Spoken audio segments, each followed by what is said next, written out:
Hi guys, இன்னைக்கு நம்ம காளா மீனை ஆக்க போறோம். அதாவது சமைச்சு சாப்பிட போறோம். அம்மா கையில சாப்பிட்ட மாதிரி ஒரு மீன் கறி உங்களுக்கு வேணுமா? இந்த ரெசிபியை ட்ரை பண்ணீங்கன்னா கண்டிப்பா உங்க அம்மா கையில சாப்பிட்ட மீன் கறி ஞாபகம் உங்களுக்கு வரும். ஓகேங்களா? இன்னைக்கு புதுமையா நெல்லிக்காயை வச்சுதான் நான் மீன் கறி செய்ய போறேன். இப்போதான் மாங்காய் போட்டு பார்த்துருப்பீங்க. இன்னைக்கு நெல்லிக்காயில மீன் கறி வச்சிருக்கீங்களா? ட்ரை பண்ணுங்க. ஒரு 4-5 நெல்லிக்காயை எடுத்து இடிச்சு நம்ம கொதிக்கிற கறியில போட்டு தான் இந்த மீன் கறியை நம்ம செய்ய போறோம். ஓகேங்களா? இப்ப சமைக்கலாமா? பார்க்கும் போதே வாய் ஊறுதில்ல.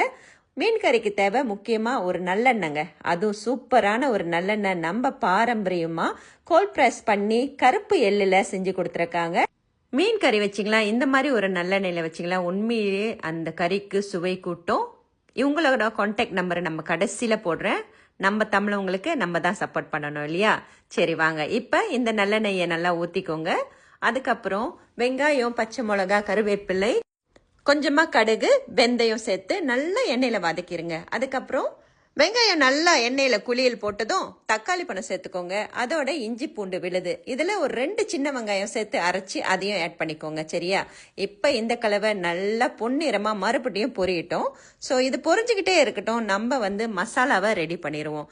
மசாலா ரொம்ப ஈஸி தாங்க ரெடி பண்றது. தேவையான பொருட்கள் பார்த்துருவோமா? ஒரு சின்ன பாத்திரத்துல மல்லித்தூள், அதோட மீன் கறி பவுடர். நான் இன்னைக்கு ராஜாஸ் பாய்க்கிறேன். ஒரு நல்ல 4 கரண்டி அள்ளி போட்டுக்கோங்க. அதுக்கப்புறம் பாபாஸோட சில்லி பவுடர், நீங்க என்ன சில்லி பவுடர் பாய்க்கிறீங்களோ அதை நீங்க பாய்ச்சிக்கலாம். அது ஒரு 2 டேபிள் ஸ்பூன் போட்டுக்கோங்க. இப்ப கொஞ்சமா மஞ்சள் பொடி, எப்போதும் போல மீன் கறிக்கு மஞ்சள் பொடி. அதுக்கப்புறம் புளியை நல்லா கரைச்சி தண்ணியா திக்கா ஊத்திக்கோங்க. அதோட கட்டியா ஒரு 4 டேபிள் ஸ்பூன்ல தேங்காய் பால் சேர்த்துக்கோங்க.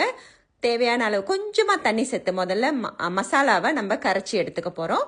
மசாலா நல்லா கரைச்சிட்டு வெந்துக்கிட்டு இருக்கிற அந்த கலவை மேல அப்படியே ஊத்திட வேண்டியதான். ஓகேங்களா? இப்ப நல்லா இதை எண்ணெயில வதக்குங்க. ஓகே, முதல்ல தண்ணி சேர்க்க வேண்டாம்.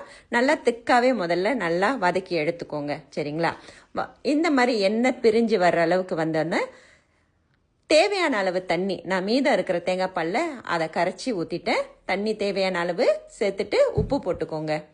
இப்ப இது நல்லா கொதிச்சு வரணும். ஓகேங்களா?